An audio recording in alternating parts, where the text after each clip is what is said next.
राम राम दोस्तों, जय बाबा नीम करोली महाराज जी की। आशा है कि आपके ऊपर भी बाबा नीम करोली जी की कृपा होगी। दोस्तों, आपके परिवार में भी सब कुशल मंगल हो, यही मैं कामना करता हूँ। बाबा नीम करोली जी से सभी देवी देवताओं से प्रार्थना है मेरी।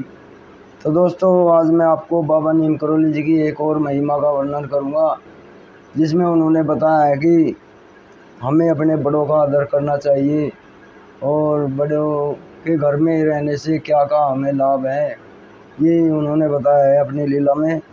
तो शुरू करते हैं। दृष्टांत युक्ता सीखों द्वारा अथवा अपनी लीलाओं के माध्यम से बाबा जी महाराज अपने परिकरों का मार्गदर्शन करते रहते थे। एक दिन दरबार में अपने एक भक्त की बात सुनाने लगे। संदर्भ था एक वृद्धा माँ द्वारा अपनी बहू बेटे की शिकायत।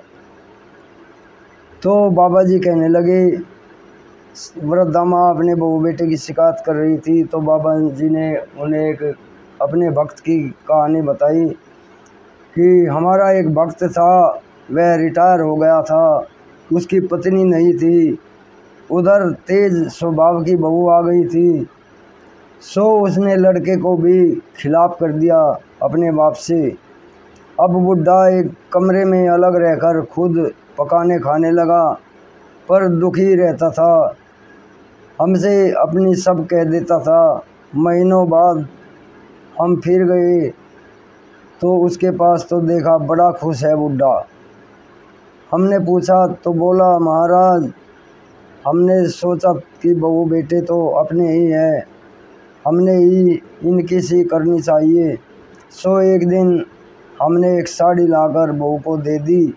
कहा कि बहू, पेंशन के पैसे बचे थे, मैं क्या करता इनसे, सो तुम्हारे लिए ये साड़ी ले आया। सो बाबा शाम को बहू दरवाजे पर आई, बोली, लाइए बाबूजी, सब्जी मैं काट दिया करूँगी। हमने भी उसे सब्जी की टोकरी और चाकू दे दिया और 1-2 महीने बाद हमने एक साड़ी लाकर और उसे दे दी। अब तो हमारी चाय भी भीतर से आने लगी और फिर बहू हमारा खाना भी पकाने लगी। लड़का भी कमरे में आकर बातें करने लगा।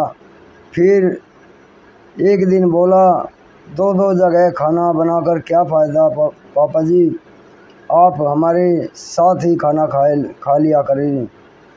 सो महाराज, अब हम बहुत खुश हैं, पर हम भीतर ज़्यादा आते जाते नहीं, जो मिलता है खा लेते हैं कमरे में ही।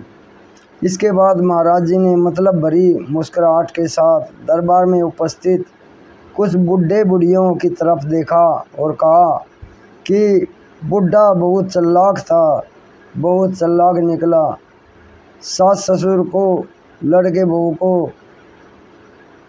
बहू के साथ कैसे रहना चाहिए इशारे से बता दिया, परंतु तभी उपस्थित युवतियों की तरफ देखकर यह भी कह दिया कि बूढ़े बिना तनख्वाह के चौकीदार होते हैं घर के, और भी कि घर में बूढ़ों के होने से घर में मर्यादा बनी रहती है और यदा कदा बूढ़ों को नॉन मौन कौन रहना चाहिए कभी भी, और कहते रहें जो मिले संतोष से खाएं, लड़के बहू की गृहस्थी में हस्तक्षेप ना करें और अधिकतर सबसे दूर कोने में पड़े रहें और हरि का भजन करते रहें।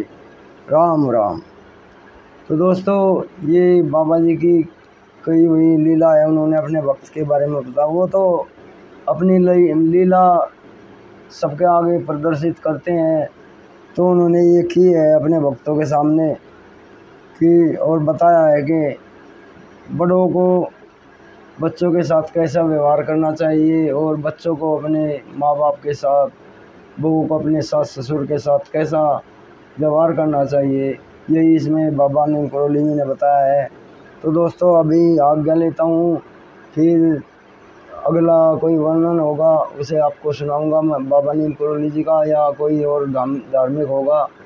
रामायण का पाठ तो रोज़ मैं इस चैनल पे भेजता ही हूँ दोस्तों, सुनाता हूँ, तो चैनल को सब्सक्राइब अवश्य कर लें ताकि आपको नोटिफिकेशन ज़रूर रोज़ाना मिलती रहे। रोज़ एक उसका सर्ग भेजता हूँ मैं रामायण बालकांड का। अभी बालकांड चल रहा है दोस्तों, तो अभी इजाज़त दें। जय बाबा नीम करोली महाराज जी की, जय श्री राम, जय हनुमान जी की।